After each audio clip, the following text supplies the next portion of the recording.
Hello, my dear friend. This is your friend, Dr. Samuel Kisiedu in Virginia. Let's say a few words about a few tips. Give ourselves a few tips and draw our minds to a few things about ongoing courtship problems when you are courting. See, maybe you are married. It is good to know a few of these and then advise your son or daughter or somebody's son or daughter or a counselor in church. Advise your people, those of us who are ministers and leaders in our churches and places, okay? And in society, at the workplace, you can give some tips to somebody. See, nobody is shielded from everyday problems which is encountered in courtship. Remember, it involves two human beings of sinful Adam's race. Some people, however, encounter more problems than others due to several factors already enumerated, which are in some of the books I have written. Punctuality, use of money, telling the truth and all that, neatness. And they contribute to more of the problems. And then the type of choices and decisions you make. Your background training and relationship with God. So find out background training, the relationship of the person with God. Or how the one makes choices from decisions. Most of the familiar problems are common factors, related to common factors. Diseases, witchcraft, occultism, religious differences, birth, deformities, financial state, obligations of finances, academic differences, or academic pursuits, long distance relationship, previous divorce.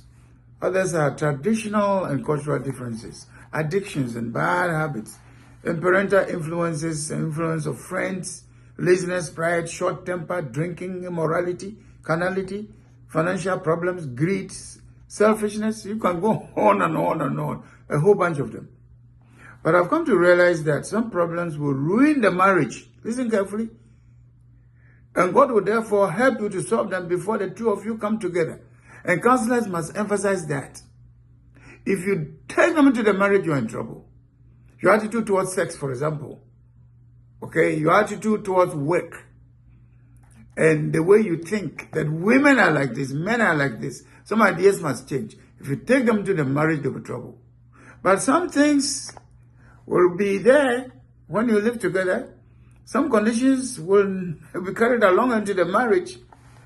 And it will not ruin the marriage, but it's going to teach you important lessons, how to learn to overcome these and adjust to things. You can't be an angel. Some things you take them into the marriage, whether you like it or not. And marriage is used by God and used by circumstances and people to shape character. What I'm trying to say is this: God uses marriage, the weaknesses, the strength, to strengthen you, challenge you, help you, and find solutions that will help other people. How God uses the relationship to build godliness and good character in you. So it's not just going to enjoy in marriage. It's not a finished product. It's not a finished product. Okay? If conditions are such that some things you take them into the marriage, God is going to allow the weaknesses or obstacles to be eliminated later on as you live together, and some will show up in the marriage. You know how a wife refuses lovemaking, or when he uses some money you thought you were going to use for something, and then he says, I can't give you a ride, I can't do this, I can't do that, and all that, helping with housework. You will never know morning smell and all the rest of them, or how the one is unromantic, or can't forgive easily. Because you are not offended each other in certain ways, so it's difficult to tell how unforgiving you are. When you live together, they will come out. But learn to solve your problems and let that quarrels, conflict, make you become stronger and go up instead of going down.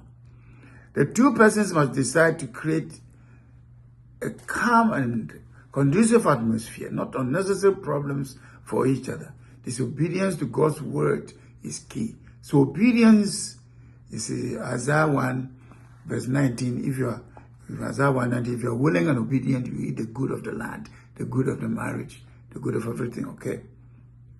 Now, some relationships begin with serious problems. I call them dead on arrival.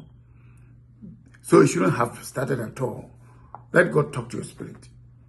You see, when a secondary school boy who was going to sympathize with somebody who ended up having some children with a person, and if they decide to marry, and then it's going to be a problem.